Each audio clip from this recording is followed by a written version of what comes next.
Yung mga Kaanghelo University TV. So, si Kitty ko ay papaliguan natin. Siyempre, ayan. Kasi kailangan niya, ang pinanliligo ko dito talaga ay Downy at saka yung tawag nito Joy. Kaso lang ubos na yung ating Joy. So ito panlaba ngayon ang gagamitin ko sa kanya para mas mabula. Kasi pukutuhan natin siya, may mga naispatan ako eh. So ayoko naman kamot siya ng kamot at saka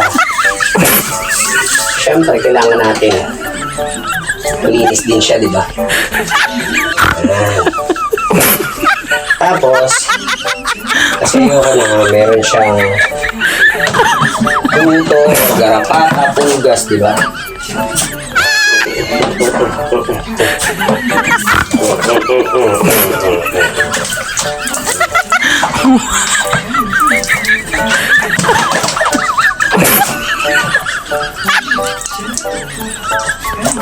So, alisin natin yung pulgas at garapata kung mayroon, no? Pero wala naman siya. Ang ano lang to kasi hindi siya pwedeng maligo ng 1 week kasi nga na-inject siya ng pang-apat na turok niya na, no? So, syempre, sabi ng doktor, bawal daw siyang maligo. So, ngayon lang pagkakataon maliligo siya. Dumi. May kailangan kong anihin yung kanyang at saka ang kanyang koli, ang paa, ang buntot, kasi ang kapal ng kanyang balahibo, no? So, kailangan ko siyang ibabad sa para yung 1 week kasi 1 linggo. So, matagal yung 1 linggo, no? Para siyang pulubi na siyempre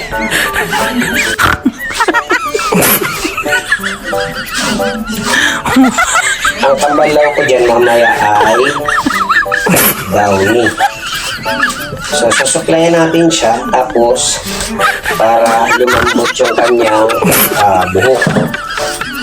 So, kailangan ng brush para pumantay ang kanyang buhok kasi padadaanan ko siya ng suyod. Ganun dapat, no? So, sa mga kuan talaga kailangan linis.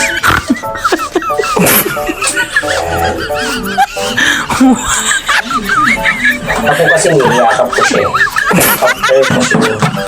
After ko kasi paliguan siya, ako din naman naliligo. So, mahirap ang pag-maintain na ng ganitong alaga, no? Lalo na kung sinasama niyo siya sa pagtulog. Ako kasi sa social media. Gusto niya, doon pa siya sa kama eh. Magaling. Pag malalaman mo kung bakit tahimik ang bahay. Kaya siyang pinatahimik. Nagpapahinga siya sa kama ko. At hindi, no? So, ganun yung pag-aano sa kanya. Pag-aaruga. Siyempre, napamahal na rin sa akin to, lalo na sa mga anak ko.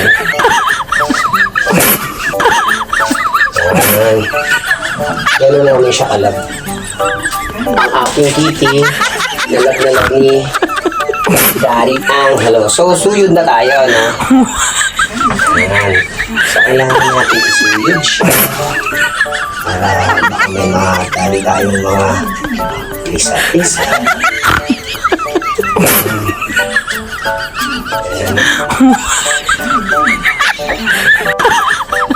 Kasi madalas sa aso na tinitirahan ng pulgas ay ang tenga.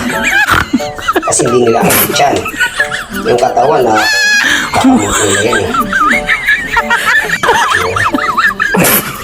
Ayan. So, syempre, ayan.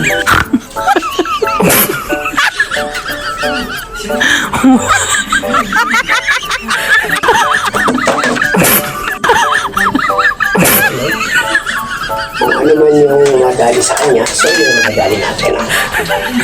So ngayon, spray again, spray.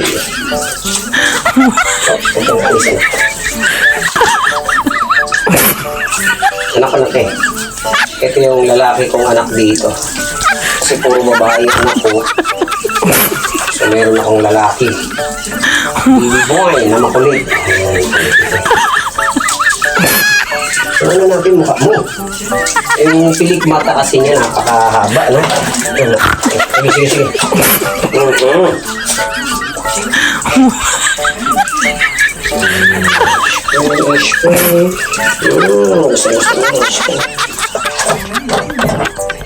So ganyan siya paliguan. Hindi naman siya malikot.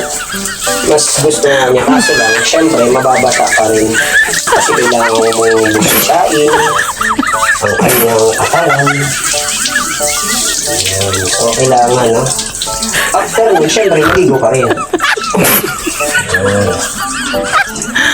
Yes, dami.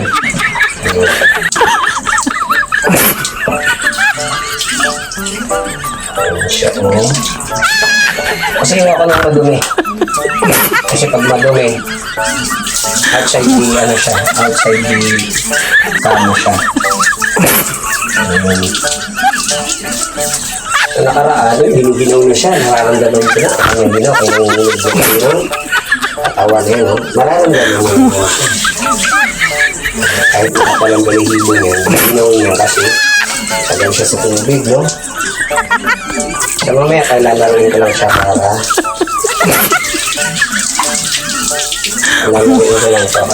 hindi siya ginawin.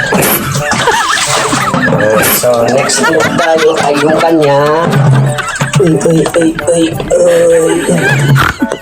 Yan. Sige, camera. Ito na yung kanyang bawni. Last part na kanyang babalaw. So, mabango siya, no? Bawni kasi.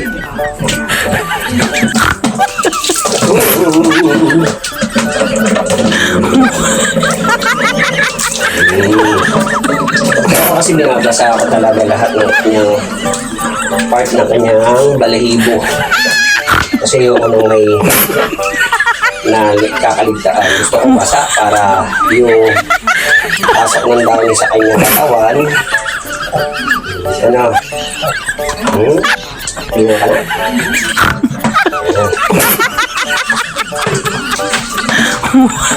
Balahibo kasi siya, eh.